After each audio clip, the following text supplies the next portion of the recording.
Исәнмесез, туры эфирда яңалыклар чыгарылышы, студияда Роза Хабибуллина. Иңелек бүгінгі тапшырының төп темалар хакында. Татарстан президенты Тукай районында булды. Ашламалар заводы, крестьян фермер хуҗалыгы, эшлекле сәфәр район эшчәнлегенә еллык йомгак ясау белән төгәлләнде. Безгә счет извещений китерәләр, ай сайын арттырып, безнең как будто бурычыбыз арта бара. Күмәк антенналарга кагылышлы бәхәсләр куерганнан куера. Проблема хәл ителерме? Бу укытышы миңа бик ошый. Аның методлары уку буенча бик хәзерге заманда актуаль. Мөгаллимнәре турында укучылар шулай ди. Шәһәр күләмендә ел укытучысы бәйгесендә җиңгән педагог дәресендә хәбәрчебез булып кайтты.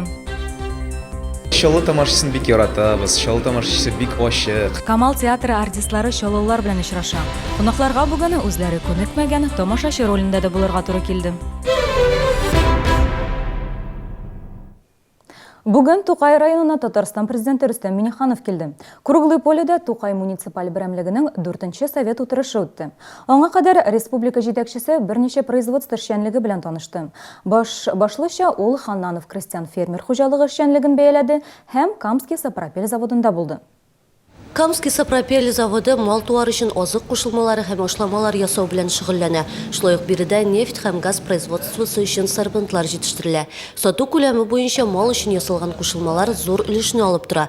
Заводның Татарстанда урнашуына да карамастан, биредә ясалган продукция республика территориясендә кулланылмый. Аннары безнең любой витамины минеральные респираторные ясалган участок. Бу цехта Сез компаниялары файналасыз, или компаниялар премикслар, витаминнар, минеральный чай. Завод ачылуга әле 1 елда юк, әмма шуңа карамастан, ул инде зур гына нәтиҗәләргә ирешеп килә. Завод 2015 елда җибәрелде, 2нче кварталында. Цех экструдирования безнең полностью шли. Цех кормовых добавок проектный мощностька чыгарабыз. Камский сапропель Тукай районы яшәешендә мөһим урын тота. Сатулар күләмен быел 180 миллион сумга җиткергә уйлыйлар. Гомумән алганда район 2015 елда барлык социаль мөһим күрсәткечләрне дә яхшыртуга ирешкән. Нигездә бу азык-түлек һәм эшкәртү сәнәгате. Инвестициялар күләме 7 миллиард сум.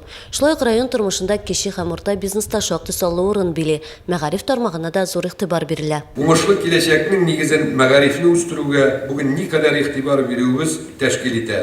Шуңа күрә мәгариф тармагына район үсеше стратегиясендә аерым урын бирелә. Президент район җитәкчелегенә эшчәнлектәге йомшак урыннарны да күрсәтте. Вы лидеры по многим направлениям. Сез ит җитештерү кышчылык буенча әйдәп баручылардан саналасыз. Сөт буенча арттарак барасыз. Шуңа игътибар бирергә кирәк. Шулай ук шәхси хуҗалыкларда да мөгезле эре терлек саны кими. Монда да эшләп җиткермисез.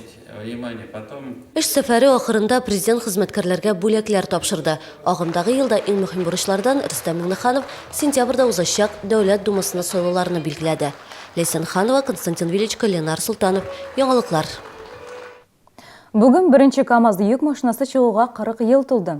1976 елның 16 февралендә төп җыю конвейерынан КАМАЗ 53-20 маркалы машина төшә. Инде 1 елдан автогигант автомобильләрне ерак чит илләргә чыгара башлый. Тагын 5 елдан соң заводта 8 төрдәге модель җитештерелә башлый.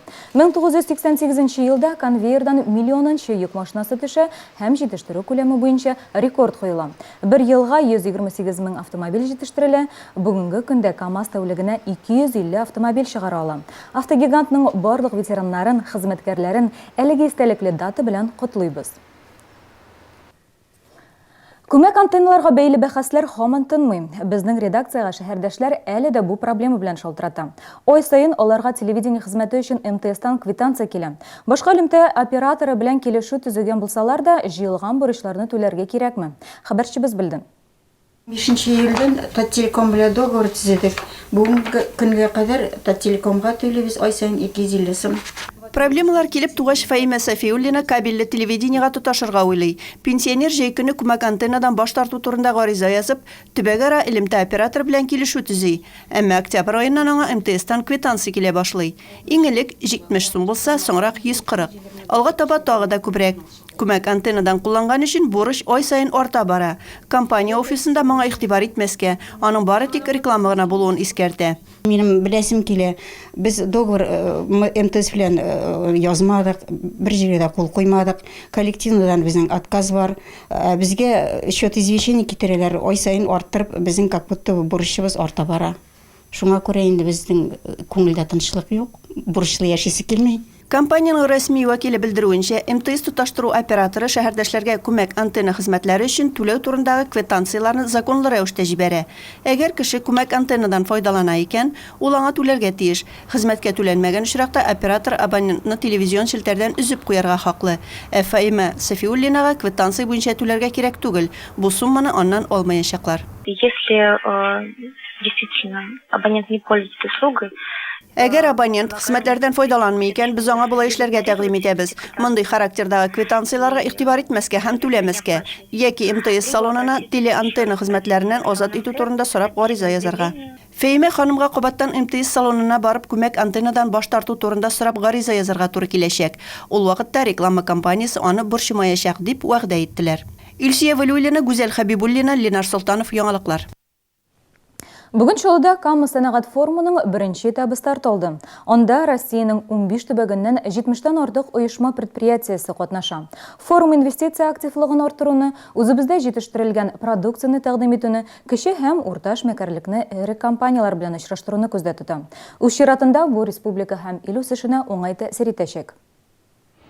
Экспо Кама күргәзмә үзәгендә оештырылган 11-нче Кама сәнәгать форумының беренче этабында 5000-нән артык кеше катнашачак. Географиясы киң, Туладан алып Чиләбегә кадәр. Бирдә бер кайда да күрелмәгән иң соңгы эшләнмәләр һәм яңа технологияләр белән танышырга мөмкин. Это новая система направления. Бу эшебездә иң яңа юнәлеш. Россиядә әлеге системадан бердән-бер җитештерүчеләрбез. Күргәзмәдә катнашучылар машина төзелеше комплексы, станоклар ясау, нефть һәм газ, энергетика тармаклары буенча иң яңа казанышларны тәкъдим итә. Үз чиратында аларны яңа партнерлар, яңа икътисади багланышлар кызыксындыра. В Республике Татарстан у нас достаточно много партнеров. Татарстанда хезмәттәшләребез шактый. Бу күргәзмәгә килүебез, алар белән күрешү, яңа партнерлар табуны максат итә. Кама сәнәгать форумы Экспо Кама күргәзмә үзәгендә 18 февральгә кадәр дәвам итәчәк. Керү ирекле. Форум кысаларында төрле темага семинарлар да оештырыла. Ләйсән Ханова, Дмитрий Рачев, Яңалыклар. Бу укытучы миңа бик ошый. Аның методлары уку буенча бик хәзерге заманда актуаль. Мөгаллимнәре турында укучылар шулай ди. Шәһәр күләмендә ел укытучысы бәйгесендә җиңгән педагог дәресендә хәбәрчебез булып кайтты. Чаллы тамашасын бик яратабыз, Чаллы тамашасы бик ачык. Камал театры артистлары чаллылар белән очраша. Кунакларга бүген үзләре күнекмәгән тамашачы ролендә дә булырга туры килде. Ир кешеләр төрле була. Моторлар, шат күңеллеләр, хыялилар, идеалистлар. Ирләр көне белән чын күңелдән Эссен гипермаркетында барысына да бүләкләр. Дезодорант Рексона һәм Тимоти геле җыелмасы 169 сум. Тәкъдим 16-сыннан 22 февральгә кадәр гамәлдә. Кировская обувная фабрика предлагает к вашим услугам полную реставрацию и восстановление женской и мужской обуви, начиная со смены подошвы и заканчивая полной заменой низа. С изношенной обувью проводится и полный внутренний ремонт, замена натяжных стелек, перетягивание колодки, реставрация меха. При необходимости обувь подгоняется по размеру и полноте ноги. На все работы дается фабричная гарантия. Представители фабрики будут принимать вашу обувь на реставрацию в городе Набережные Челны каждые 2 недели. Ждем вас 17 и 18 февраля в ДК КамАЗ. Что, не врут? Не врут. За 3 месяца? За 3 месяца. И так сильно вырастет? Сберегательная программа «Зимняя». Ваши сбережения под выгодный процент на 3 зимних месяца. Приволжский фонд сбережений. Эффективное лечение воспалительных заболеваний у женщин. Прием ведет опытный врач-гинеколог. Урологический центр «Урамед». Запись по телефону 49 22 10.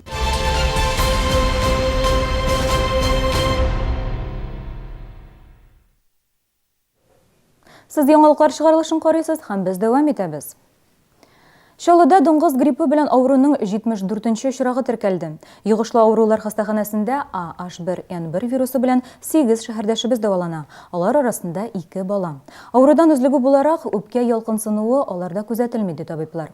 Кескен сулыш юллары вируслы инфекциялар эпидемия бусагасы чигеннән 30%-ка артык. Әлеге диагноз белән йогышлы авырулар хастаханәсендә 170 кеше дәвалана. Киләсе атнадан эпидемия кимүгә таба барачак ди табиблар. Гез бистәсендә яшәүчеләр автостанция тукталышында пандус урнаштыруларын сорый. Бүген безнең кайнар элемтәгә яшь әни шалтыратты. Көн саен диярлек биек баскычтан колясканы күтәреп менәргә төшәргә мәҗбүрмен мин ди ул. Сидоровка бистәсе ягыннан автобус тукталышына барыр өчен бу бердән-бер юл. Вот так приходится каждый день преодолевать такое количество ступенек с такой тяжелой коляской.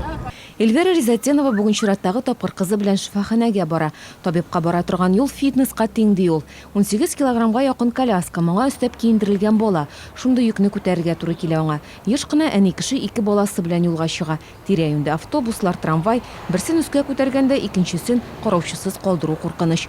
Пандус булса проблема хәл ителер иде ди Эльвира. Когда мы едем в больницу, тяжело забраться по лестнице. Элек биредә тау бар иде, без шуннан шуып төшә идек, ә хәзер ул юк, баскычтан менәргә туры килә. Берәр үтеп баручы кешедән ярдәм сорарга кирәк. Трамвайга зур колясканы күтәреп менәргә минем көчем җитми. Шуңа күрә менә бу баскычлар аша үтеп автобусга чыгарга туры килә. Автостанция тукталышындагы пандусны иске шәһәрдә яшәүче әниләр күптән көтә, әмма бүгенгә кадәр проблеманы хәл итәргә ашыгучы юк. Тут по-любому однозначно все нужно. Биредә җир асты юлы яки юл өсте кишүе кирәк. Вәгъдә итүен иттеләр, әмма һаман да үзгәрешсез. Барлык кешеләргә дә кирәк монда подземка ход астан дәргә. Күпме кешеләр монда бәреләләр, тапталалар. Особенно менә коляска балалар белән чыга торган хатын-кызлар өчен особенно кирәк.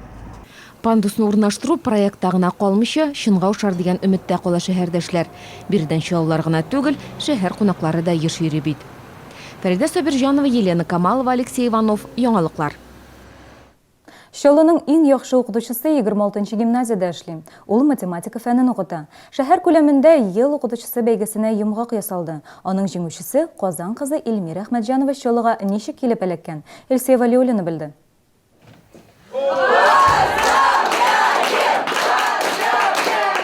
Укытучы кергән һәр сыйныфта бүген шундый күренеш. 8-нче А сыйныфының бүгенге математика дәресе шундый күңелле нотада башланды. Чөнки укытучылары Эльмира Әхмәтҗанова Шалының иң яхшы ел укытучысы исеменә лаек булды. Бу укытучы миңа бик ошый. Аның методлары уку буенча бик хәзерге заманда актуаль. Һәм ул төрле, современный, заманча стильләр белән эшли. Төрле уеннар оештыра һәм ешен, средний, бик уртача бирә. Эльмира Дамир кызы Әхмәтҗанова 26-нчы гимназиядә әле 2-нче елын гына укыта. Яшь булуына карамастан, хезмәттәшләре тарафыннан зур мактауга ия. Аның турыда җитез, ярдәмчел, үз эшенең остасы дип телгә алалар. Эльмира Дамировна шуңа да карамастан инде үзе бик күп төрле методикаларны куллана, яңа методикалар, аңа да хәтта башка укытучылар да йөриләр. Ул төрледән-төрле яңа ысуллар балаларны кызыктырыр өчен уйлап табарга тырыша. Эльмира Дамировна бик актив укытучы, ул һәр даим төрле конкурсларда, төрле семинарларда, төрле хәтта спорт ярышларында да бик актив катнашып килә. Эльмира Әхмәтҗанова Казан кызы. Шунда яшәгән, хезмәт юлын анда башлаган. Башкалада 2 ел укыткач, аны Шаллыга 26-нчы гимназиягә чакыралар. Хәзер ул урта сыйныфларда математика фәнен укыта. Сыйныф җитәкчесе дә. Колоссальная помощь и коллег, и школы, и директора школы. Я с большим удовольствием здесь работаю. Мне достаются вот такие прекрасные дети.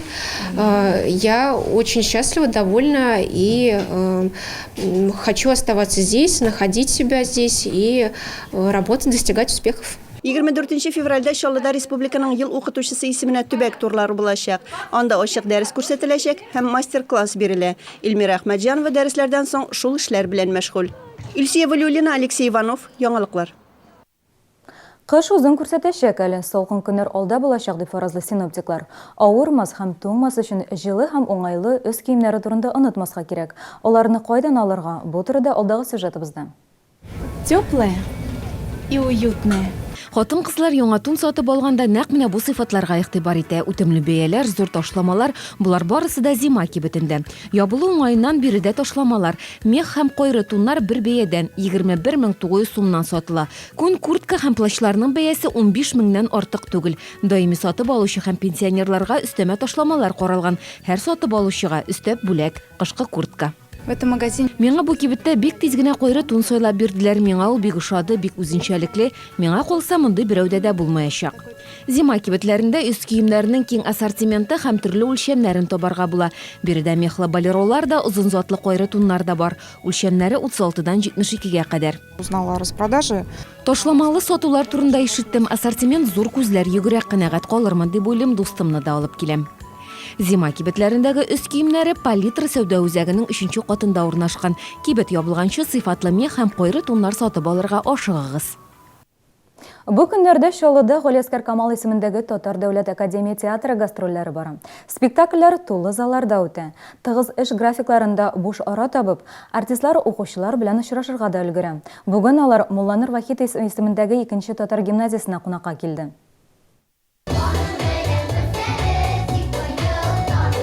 Кунакларны гимназияның иң кечкенәләре 1-нче сыйныф укучылары каршы алды. Актлар зал тулы, һәркем өчен бу көтелгән очрашу. Бу көннәрдә Чаллыда бик зур бәйрәм, бик зур рухи күтәренкелек. Шулай бит, аның сәбәбен әлбәттә безнең шәһәребезгә Галиаскар Камал исемендәге Татар дәүләт академия театры килү белән аңлатабыз.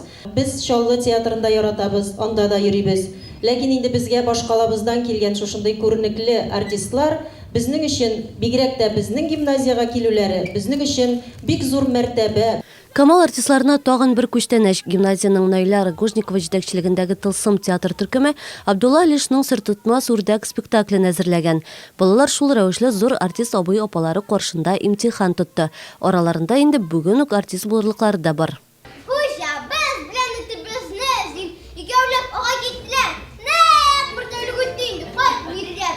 Ниһаять сүз кунакларга. Раил Шамсуаров, Дания Нуруллина, Равил Шарафиев, Эмиль Талипов барысы да тамашачы өчен яхшы таныш, яраткан артистлар. Әмма театр директоры Илфир Якупов якташыбызда.